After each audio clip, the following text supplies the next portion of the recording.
cringe YouTube recording intro. I don't fucking know.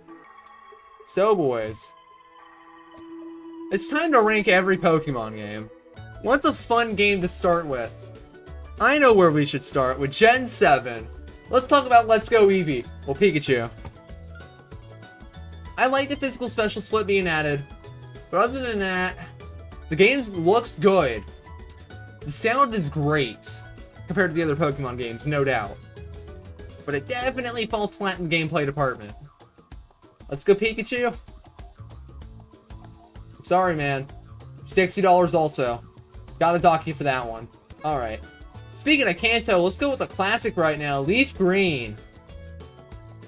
Leaf Green's pretty fucking good. Now, you gotta think, right? This game holds true to what a remaster should do.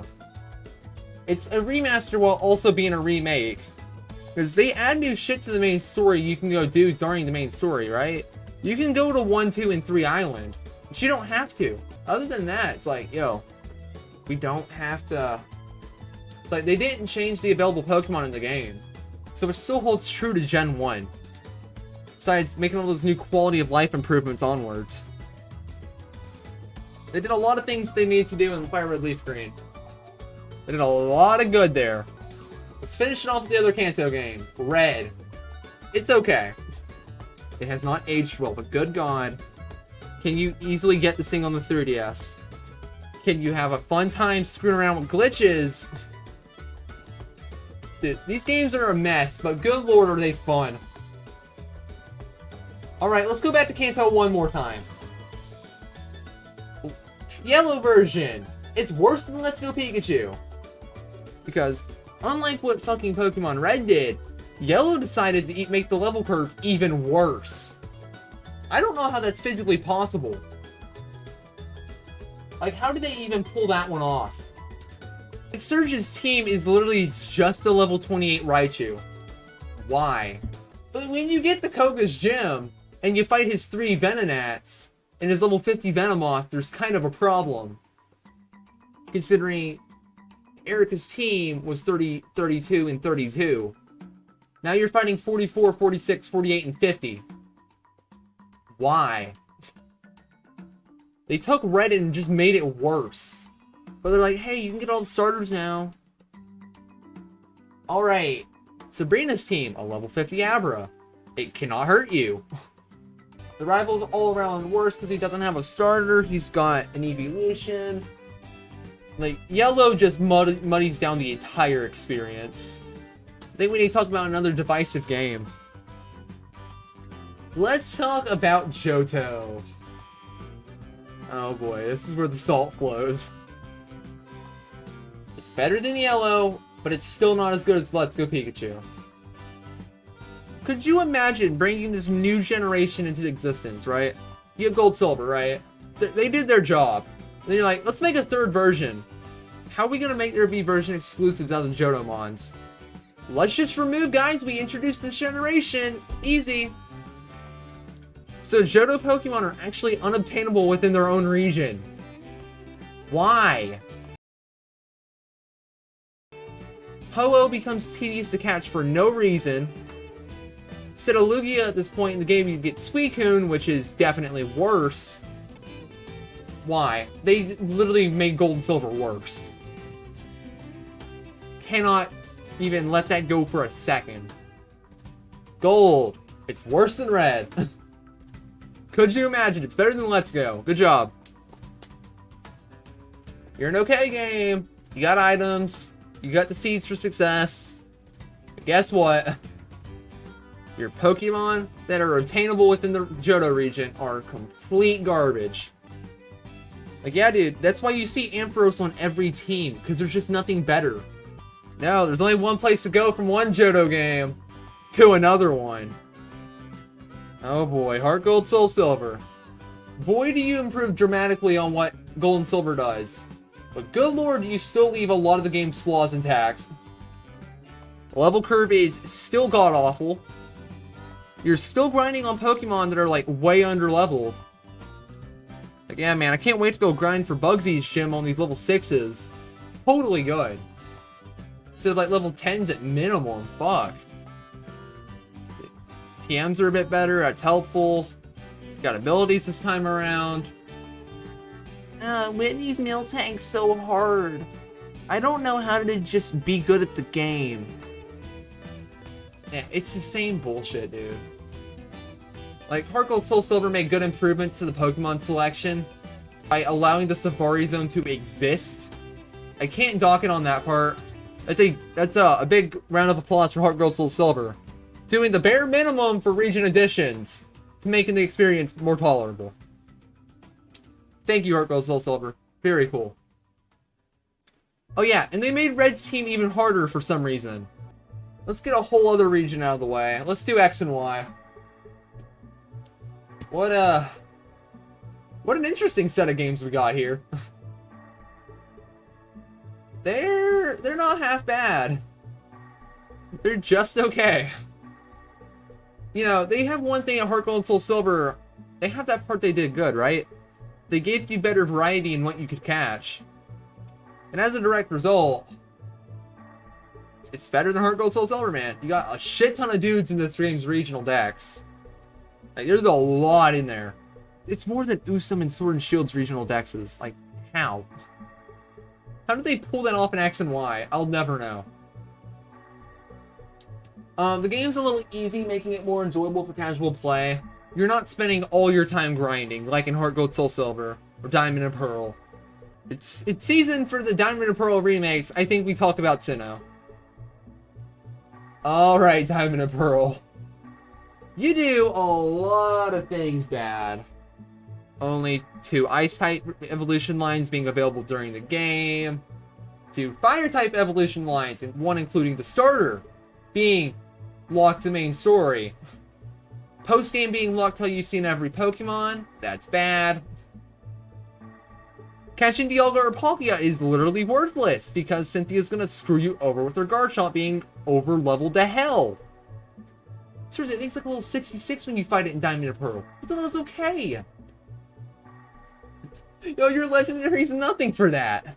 How Lucario will do just the trick for both of them. Oh boy. Baby Pokemon, we did not need wasting slots to the Pokédex of 150 that we already have. Kinda bad. Again, this is why the 150 rule does not work well when your Pokédex slots are being wasted on legendaries, which some people don't use, right? There's 5 in this case. It's very similar to Kanto. It's whatever. And baby Pokemon, which nobody fucking asked for at all. But they're there. Again, at least Pokemon like Murkrow had a chance to shine this time around. Again, version exclusive and all. So these games had too many version exclusives to only have 150 Pokemon in their Pokédex. There's one last thing I had to point out. Diamond and Pearl, you're worse than Red and Blue, I'm sorry. Ooh, no. No. You're worse than Let's Go. I can enjoy a playthrough of Let's Go.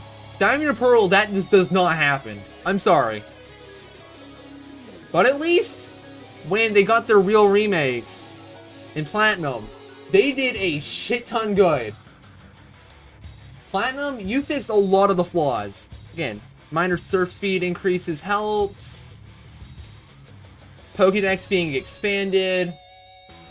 Rotom appliances existing. Platinum did a fuck ton good. Sure, it's still Gen 4. Well, it's got some Gen 4 problems. Honestly, 210 is way better. Way better than 150. And again, we can see that in Flint's team when it's not just 2 fire types. It's all 5 fire types in the region. Again, kind of an issue when he's got the starter on his team, but oh well. We're about to get into some good games. The problem is, I can't really justifiably rank Sun and Moon. I did not play Sun and Moon.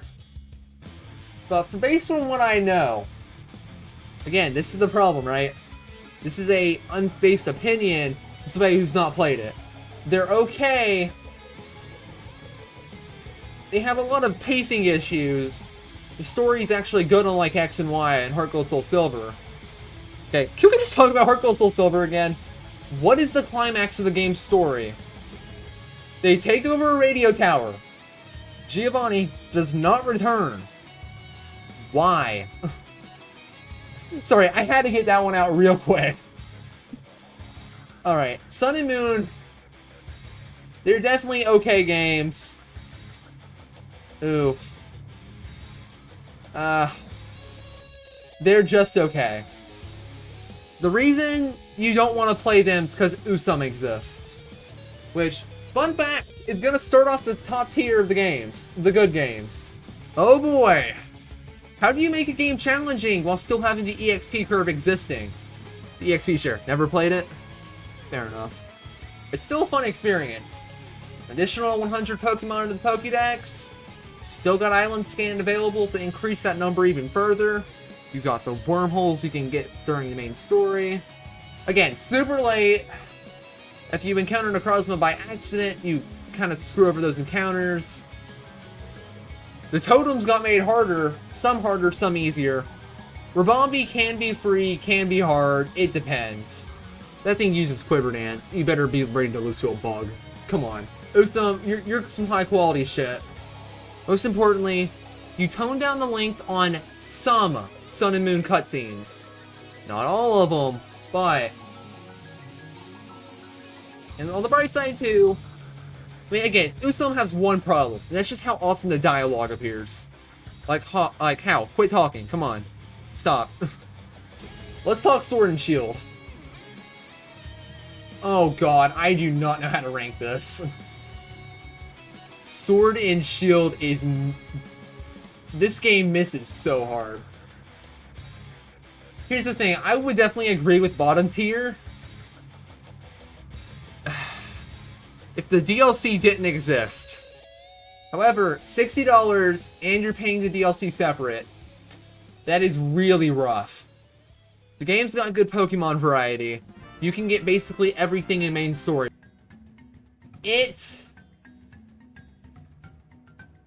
I'd say it's worse than X. Ooh. Yeah, it goes between X and Y and Sun and Moon. Better than Heart Gold Soul Silver, by the way. You know what? I'm perfectly fine with that part. It's an extra $30 you're putting into the most painfully mediocre $60 RPG. Yeah. Yeah. I think we need to talk about Unova next. Because Hoenn's gonna be very rough to rank. So I think we do the obvious games next. Black and White. Your post-game may be lacking, but it's about as much as Diamond and Pearls. You know, best gen, by the way. Your main story is good, like the main game. So, the story's pretty good. It makes you question morality and shit. That helps. It's kind of dumb when you have Team Plasma Grunts just dicking off in the Dream Yard kicking a Muna, but we just ignore that. You can't ignore the flaws with games. Looks at Breath of the Wild's inconsistencies with the timelines. Yeah, exactly. But you don't get to use a single Pokemon from an old game. You get to use all the new stuff, which is fucking great. Again, they may be linear, but at least they're not a fucking maze to navigate like some games. Yeah, they're definitely better than Platinum. It's great until you go replay the game. Exactly. When you replay it, though, it doesn't hold up as much. However, that's where the sequels come in. Number 1, baby. Black and White 2, you fucking hit home. You hit home. You're good to play through multiple times. You got challenge mode. You got the Pokemon World Tournament for actual post-game. Black Tower and White Forest. Illiteracy. You know, it's similar to Black and White 1. When you're in battle, each game's got its own HUD, right? You can tell I'm playing Black and White 2 on the side right here, because the XP and HP health bar box, right? That's black, not white. It's black 2 because it's not just this one black bar. The bringing back of the old Pokemon definitely helped for people who enjoy the games. I can understand if you don't like it graphically. But here's the thing, right? One thing to think about. Why haven't sprites returned? It's because they peaked in Gen 5. It's even got a seasonal mechanic. Come the fuck on. One more thing about Black and White 1. You need Cut for one moment in the game. One. You need Surf. You don't need Surf in the main story at all. Hell, you don't need Fly. You don't need Strength. Okay, you don't need Fly, but it'd be preferable. You do not need a single fucking HM in main story of Black and White 1. At all. Here's the hard part. Emerald's easy to rank once I rank Ruby. Alpha Sapphire, though, the tough part. I think the easier game to rank here will be Alpha Sapphire. Because holy shit, visually this game is a mess. In gameplay, this game is an absolutely unbalanced travesty. But good lord, is it still fun to replay through. I don't know what the fuck happened. Alpha Sapphire's okay. Like, they make your casual, like, if you just want to play through a game and beat it, this is definitely, like, the best one to go through. Because, like, you're never worried about XP. Now that we know where Alpha Sapphire and Mega Ruby are, we now know that these two games are above the Just Okay tier. Because they are definitely beher designed. To say the least. Alright, Ruby and Sapphire, you're coming over here. Again, the Pokemon selection's kinda meh. Especially when you compare it to Emerald, which has like the exact same selection. Which is kind of a crime. Again, until post-game, you get a few extra encounters. Emerald has had the Battle Frontier, so it's a top tier best game. See, here's your flaw with that logic, right? That would assume Heart Gold, Soul Silver, and Platinum gotta be up there too. And I just don't know about that one, mister. True! Emerald is without a doubt better than Ruby and Sapphire. Ooh. I'm not too sure. Ooh. It's one of these two spots, no doubt. The problem is, right? No, it's down here. And that mostly why does this look like a penis? Why? I hate it. Anyways. In Ruby and Sapphire's and the remakes, the issue is, right, Team Magma and Team Aqua are made to be interchangeable. So they really lack an identity of their own. When their plans are different, but they ultimately lead to the exact same thing. Ruby and Sapphire's biggest issue was the identity of Team Magma and Team Aqua. Team Aqua feels like they fit perfectly fine in the game. Team Magma, on the other hand, it's like they had no development time, and you kind of see that in Emerald. Where they actually have their own base, and you see them doing their shit at the Moss Deep Space Center. You know, they're actually a part of the game, right? Both teams are actively doing something. Also, 6 out of 10 is just for shits and giggles. If you get offended by that, just know, this is the upper tier Pokemon games. Guys, don't forget to like and subscribe to YouTube. Totally. Yeah. This will make people unsub after they see this fucking list. But hey, just remember, the truth hurts. Bye.